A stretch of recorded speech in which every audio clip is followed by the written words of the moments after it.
Hello and welcome to Stories of Resilience, our podcast series to promote an ACE-aware nation in Scotland. Adverse childhood experiences touch us all in one way or another. This series explores the thoughts of those involved with the ACEs movement in Scotland, and we talk to individuals who have stories of resilience to share. I'm Gary Robinson. My guest today is Iain Smith. Iain is a defence lawyer. He's been a defence lawyer for 25 years and he's a partner at the practice Keegan Smith based in Livingston. Iain, thank you for joining me today. What was your introduction to ACEs? Okay, Gary, my introduction to ACEs has come a rather odd route. I'm involved with a community cinema in Balerno where I stay. It's a free community cinema, and I met through doing the cinema a lady called Leslie Udwin, who's a BAFTA-winning film producer. She made the film East is East and laterally did the film India's Daughter, which led her into a charity called Think Equal. And it's through that I gained more of an interest in effectively people's backgrounds. For the past 25 years, I've been thinking that all of my clients really were involved in crime, or a lot of them, due to learned behaviour, either socially or through their family. And that then led me to be meeting people like John Carnachan, Karen McCluskey, and others, and eventually met up with Graham Goulding, who brought me along to the film Resilience. And it was at that point, effectively, the light bulb came on, and I realised that there was a lot more to people's backgrounds by way of trauma and not just learned behaviour. So it was a wake-up call for me. So when you saw the Resilience film, was that about a year ago, 2 years ago? No, it was only in, I think, March or April of this year. So I'm all new to this. So you've grabbed the mantle very vigorously, if that's the right phrase, and we have met, albeit briefly, in Dundee. What makes you so passionate about ACEs, Iain? Which you quite clearly are. Yeah, I am passionate about it. I mean, as I say, I was basking in ignorance for a long time. In what we call social work reports for court, or background reports, very glibly, people would refer to clients' backgrounds as almost a by the way, and everyone would accept that there were certain times where you were looking at clients realising that they'd had a poor childhood. But what was new to me, and I think something that my colleagues don't really understand, is the biological effects of trauma. And as much as I'm passionate about dealing with people and rather tweely saying I want to help people, it made me realise I wasn't doing enough. I wasn't saying enough in court, and it made me want to do more.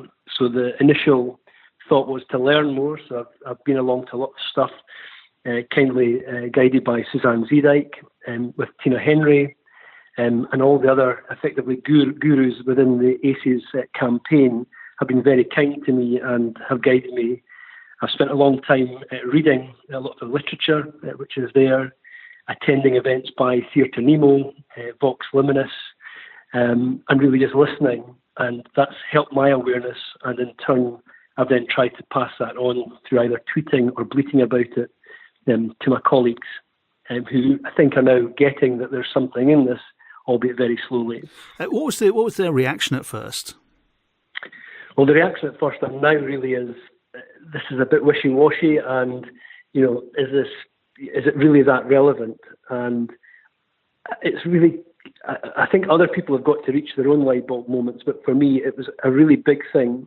And I felt as if for a number of years, I perhaps didn't emphasise the backgrounds or childhoods which had adversely affected how people behave. So it's not inevitable that you have a high number of ACEs or trauma in your life that you're going to go into the criminal justice system or commit any offences. I do think, however, it makes it more likely. And as a result of that, I hadn't given due weight to that. So for me, it was very, very important, and it has given me an extra passion, effectively finding almost a renewed passion about my job to try and help people. Often as a lawyer, the help ends when they go out the door, they've been sentenced, and that's it. But my entire practice, including my colleagues, we've completely changed how we view people. So in terms of when we're dealing with people who we know have suffered adversity, we're perhaps a little bit more patient, a little bit more compassionate. that we try and signpost people after the court so we can tell them or guide them away. So I'm not a social worker, I'm not a doctor or a psychologist, but if we can help people a little bit more than we've been doing, I think that would be quite important. But for me, knowledge is a strength which I think is lacking in the legal world at the moment. And how are the judges, or the judges perhaps that you've been in front of, taken to this? Are they? Would you say that they're listening? They're taking it on board? Across the board, yeah. I think across the board there's a general lack of knowledge. So Suzanne Zedek very kindly agreed to publish an article in the Law Society Journal, and that immediately goes out to 11,000 lawyers in Scotland. So there's really no excuse for them not to be aware of it. We can't force people to read it. So that's been the first very positive step, and that really hits all the lawyers in one go. And that was last June, June this year. So that's them just really hearing about it now. There's other very good lawyers, criminal lawyers, who are already very much ACE aware. Tony Bone, who used to be part of the Violence Reduction Unit, and Melissa Rutherford from a firm in Glasgow, I know that they're aware. And there's other civil lawyers who are very much aware and doing something about it, but I suspect it's still really to filter down. As far as the judges are concerned, I think the hope is that certainly the Violence Reduction Unit and other community justice players may be given an ear by the judges, and they would listen to what's going on, possibly view the film, read the book by Nadine Burke-Harris, and just to gain knowledge, I think would be a very good start. What about critics that would say, and maybe saying, it's ACEs, it's just another thing to go softly on the criminal, to let them off lightly, to reduce the number of years, etc., etc. And there will be critics like that in the country. How do we answer that? Yeah, I think there are people that will be sceptical, probably including judges.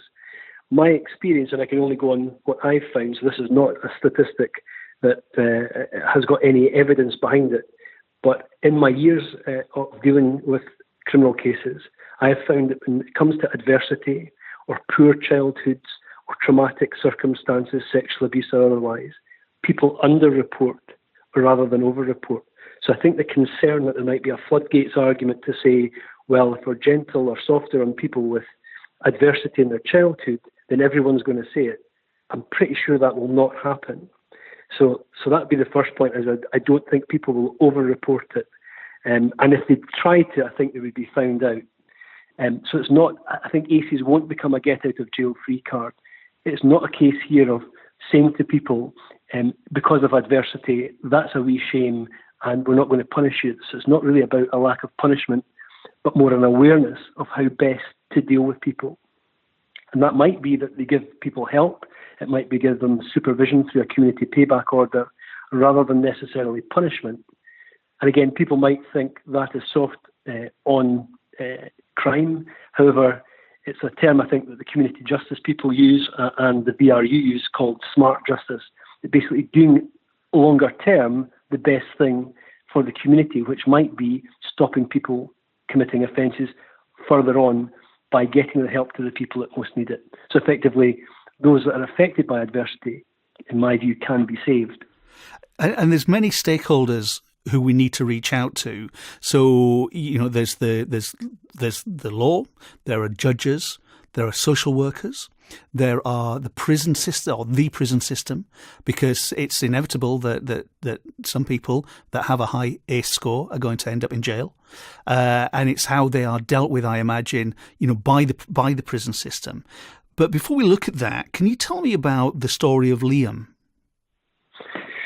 Yeah, so just a random example. I mean, this is something that so the situation with childhood trauma is not necessarily it's going to affect every case, because it doesn't. And obviously, importantly, we're not just talking about children or young people going into the criminal justice system, but people who are older who have had adversity. But the example of Liam is he's a 22-year-old young man who attempted to take his own life. He tried to set fire to himself in his flat and was charged with culpable and reckless conduct. And that is a charge basically where you're potentially placing other people in danger. The situation with Liam is, as a child, he came from a broken home. His mother, I think, was addicted to alcohol and drugs. He was eventually taken out of that after several beatings from a variety of different ex-partners from his mother. He was placed in local authority care and eventually into foster care. And during the time in foster care, he thrived, he did well. But his whole childhood was affected by adversity. He was probably wrongly diagnosed with ADHD just because his behaviour was poor and was given various medications. As a 7-year-old child, it was reported in council documents that he wanted to take his own life, that he didn't feel his life was worth living. At 7, this is all in a social work report, and yet nobody really saw the huge significance of that into his adult life. Age 22, he takes a decision he wants to set fire to himself and die. In the reports, because he met with social workers, the situation was that he was deemed to lack motivation because he wasn't that keen to get help. And sadly for me, that was something that the social work department had missed. The criminal justice team were looking at a very young man who didn't want to live. So he wasn't motivated to live, never mind carry out a community payback order. And as a result, that option being taken away from the judge, he was given 1 year imprisonment for the offence involved. And to me, there was a lack of understanding, not necessarily from the judge, but certainly from the social work department, who I would have thought should be most aware of this. And yet they're probably last to the party as far as understanding about ACEs are concerned. And that's one example. Yes. Out of a nation. I could give you hundreds of examples. I bet you could. Out of a nation of 5 million in terms of Scotland. And this is one of the reasons why the drum is being beaten very loudly for Scotland to become an ACE-aware nation. Yes, absolutely. And the other thing is, not every crime that's committed has a background of trauma. People commit crimes for various reasons: greed, sexual desire, silliness, drunkenness. So there's a whole load of reasons. So this is not going to affect every case, and it shouldn't be met with panic or worry that this is what's going to happen. But the big thing for me is that for people to recognise that people that commit crime are not necessarily monsters, that people do bad things, but very few people that I've met in 25 years that I would regard as bad or evil. And there's very few of them that would fall into that category. And of course, people might perceive it that way, but that's not the case. So Liam got the 1 year sentence. How do you think, and you may not have the knowledge of this, or how would you like him to have been treated then within the system? Do you think the prison system is ACE aware? Are they working on it? Could they get better? Is it a question that you can't answer? Well, I can answer it to some extent. One of the other things that I've done recently, along with the Violence Reduction Unit and Aid and Abet, I went into one of the prisons to speak to the prison staff. And in fairness to the prison staff, I suspect they are now becoming ACE aware. They watched the film Resilience in my presence and in the presence of others. And I think it will help them in dealing with potentially or often very difficult people. But if they're aware of the trauma and the effect that it may have had, they may become more compassionate towards the people. They may become more understanding. And it may be that they become the relevant person who helps turn that person's life around by listening and caring. So I think the prisons very quickly will become trauma-informed. I don't know if it's happened just yet. And as a nation, at all levels, we have to be very, and I think Carol Craig has mentioned this as well, we've got to be careful about the language that we use, everyday terms, and you've mentioned them, not in this interview, but certainly in notes that I've seen, when we're referring to people as Neds or junkies or scum. Yes. So I think we've all got to change our language. I think we've all got to change just very slightly. I think they take it, or they call, those involved at a much higher level are saying, just looking at things through a different lens. And one of these things are very small adjustments. So the police, when they treat suspects, treat them with a little bit more respect. And it may well be that they get the respect back in return. They may not, but there'd be no harm in doing that. Even lawyers themselves, and me included, not referring to clients as punters, almost dehumanizing people by treating them slightly differently so that it's a them and us situation. These people who suffer from adversity are us. They're our community. They're people, professional people who've suffered adversity, and by maybe good luck or by someone helping them through, they've managed to get on. But there's a whole load of other people out there who still suffer from it, and I think need our help, need a bit of kindness, and even love sometimes. Last two questions, Iain. In fact, I'll swap them around in my head. The conference in September, what would you like to see springboard from the conference? So I'm going to go to the first day of the conference. I'm very much looking forward to it. I think it's a really important thing, and it's great that it was being advertised today in the Herald. And what I'd like to happen really is across all sectors is for people to become ACE aware. More importantly, in terms of people on the ground, in terms of who is affected by adversity, I would like them to know about it, because I think the knowledge of what has happened to you in your childhood and how it's made you become, or whether you've got resilience and you've shown that you can fight through that, I think it's really important that person knows that has affected how they are. So if they are viewed as bad people or do bad things, it may be comforting for them to know that behind that there may be a lack of self-regulation because of what happened to them in their childhood. So that's what I'd like to happen, that not only professional people knowing about it, but in fact everybody to know about it. And within your own industry, if you like, or your own profession, forgive me, you seem to have, and some of your colleagues, you seem to have started to climb a rather steep mountain. So what's next? What's your mantra? How are you going to keep banging the drum to the legal profession about ACEs? Yeah. So I will continue to bang the drum. I'll continue to tweet about it and discuss it with colleagues.